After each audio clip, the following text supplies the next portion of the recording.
Assalamualaikum warahmatullahi wabarakatuh. Halo semuanya, di sini saya Aflahatul Bazriyah bersama teman-teman saya Adela Agnia, Nurfenti Widianingsih dan Finkan Fireli. Di sini kami akan membahas mengenai contoh kewibawaan dalam pendidikan, konsep tanggung jawab dalam pendidikan, pengertian kasih sayang, kewibawaan, dan tanggung jawab dalam pendidikan. Assalamualaikum warahmatullahi wabarakatuh. Sebelumnya izin memperkenalkan diri. Saya Pinkan Pireli dengan NIM 2108885. Di sini saya akan menjelaskan yang pertama pengertian tanggung jawab. Tanggung jawab menurut Kamus Umum Bahasa Indonesia adalah keadaan wajib menanggung segala sesuatunya. Sehingga bertanggung jawab menurut Kamus Umum Bahasa Indonesia adalah berkewajiban menanggung, memikul jawab, menanggung segala sesuatunya, atau memberikan jawab dan menanggung akibatnya. Yang kedua, konsep tanggung jawab dalam pendidikan. Hasil pendidikan adalah manusia yang bertanggung jawab seperti yang dijelaskan dalam tujuan pendidikan nasional. Kemudian yang ketiga, rumusan tujuan pendidikan. Yang pertama, tujuan individual yaitu membentuk manusia susila yang cakap. Yang kedua, tujuan kemasyarakatan yaitu membentuk warga negara demokratis serta tanggung jawab tentang kesejahteraan masyarakat dan tanah air. Cukup sekian, terima kasih.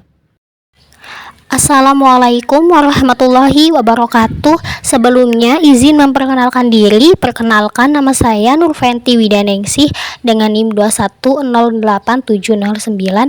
Kali ini saya akan menjelaskan tentang konsep tanggung jawab dalam pendidikan. Di dalam proses kehidupan manusia terjadi melalui beberapa tingkatan. Yang pertama, tingkat bayi. Sebagian besar waktu yang dihabiskan adalah untuk makan, minum, dan tidur. Yang kedua, tingkat kanak-kanak.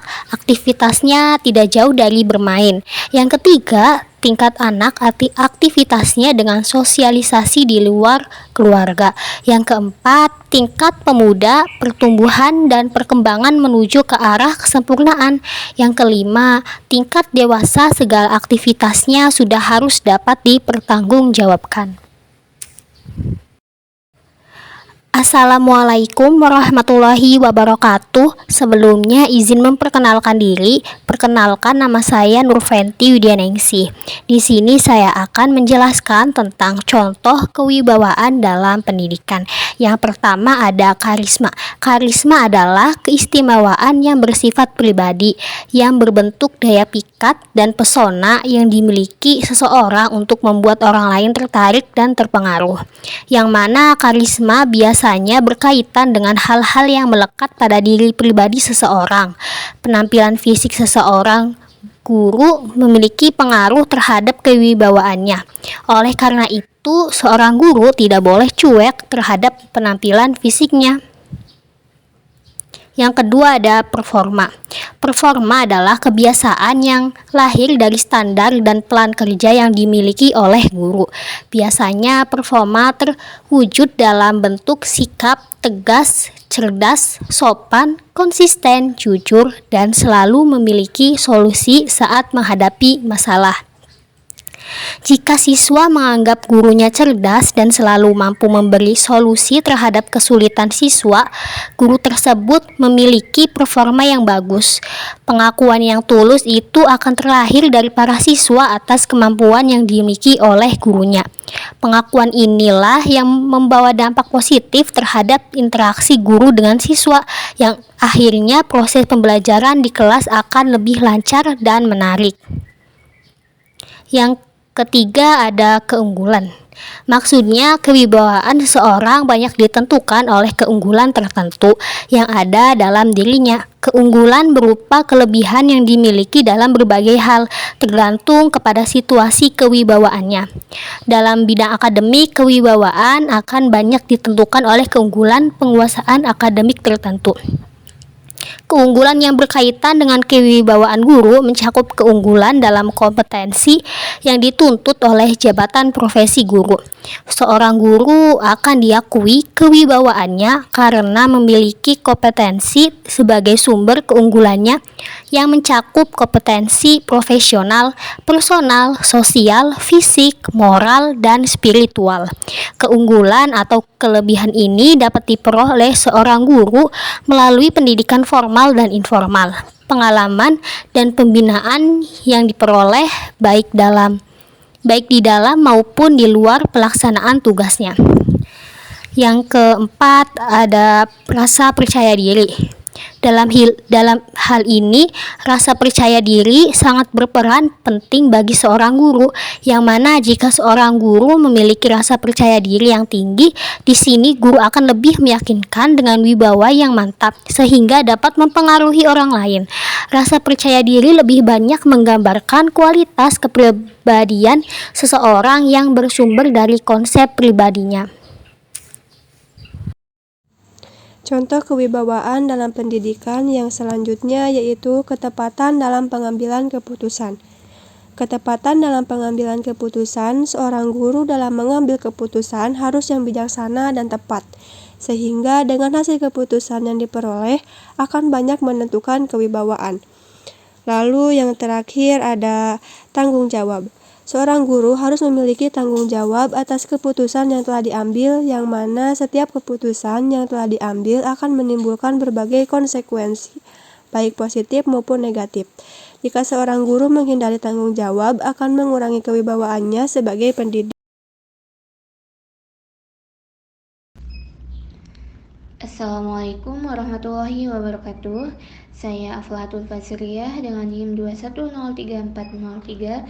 Di sini saya akan menjelaskan mengenai pengertian kasih sayang, kewibawaan, dan tanggung jawab dalam pendidikan. Dalam PPT menyebutkan bahwa kasih sayang ini merupakan suatu kebutuhan setiap orang, di mana anak-anak yang dibesarkan dengan kasih sayang, mereka itu akan tumbuh menjadi anak yang mandiri dan kuat. Selain itu juga kasih sayang sangat mempengaruhi kesehatan fisik. Kemudian anak-anak yang dibesarkan dengan kasih sayang orang tuanya, tubuhnya itu lebih sehat dari anak-anak yang kurang mendapatkan kasih sayang. Kemudian ada kewibawaan. Nah, kewibawaan ini disebut juga Gesek, berasal dari kata Segen yang berarti berkata. Siapa yang perkataannya mempunyai kekuatan terhadap orang lain, maka mempunyai kewibawaan atau Gesek terhadap orang lain.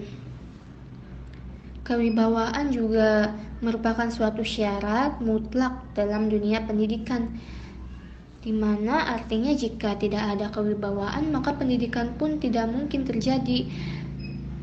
Dengan begitu, adanya kewibawaan merupakan suatu bentuk bimbingan yang diberikan oleh pendidik, akan diikuti secara sukarela oleh anak didik. Yang terakhir ada tanggung jawab. Nah, tanggung jawab ini kewajiban menanggung segala sesuatu. Kalau ada suatu hal boleh dituntut, dipersalahkan, diperkarakan, dan sebagainya.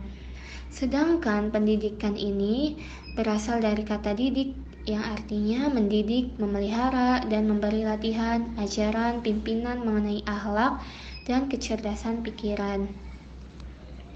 Nah, teman-teman, dari dua pengertian yang tadi disebutkan dapat ditarik kesimpulannya bahwa tanggung jawab pendidikan adalah suatu kewajiban menanggung, memelihara, dan memberi latihan berupa pengajaran mengenai akhlak dan kecerdasan pikiran.